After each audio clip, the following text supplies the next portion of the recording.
Today we're gonna be replacing the throttle position pedal sensor.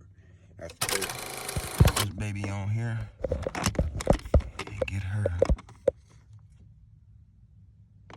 Try to get her off of here.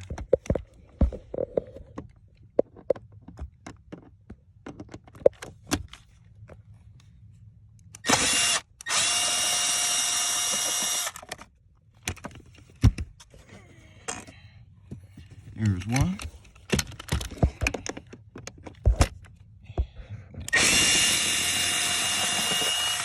There's two. Alright. Now, they said it was something you gotta unplug up under here. Oh, there she goes. See, guys, how she just came on now?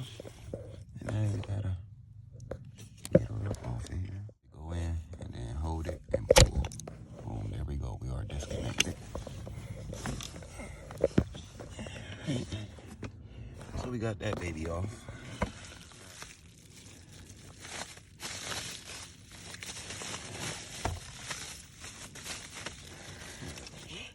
Check it out.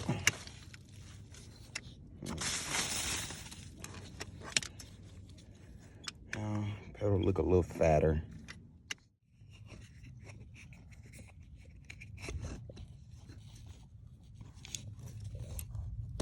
Remember, that's your favorite sound when you connect the kickers. Clink, clink, everything.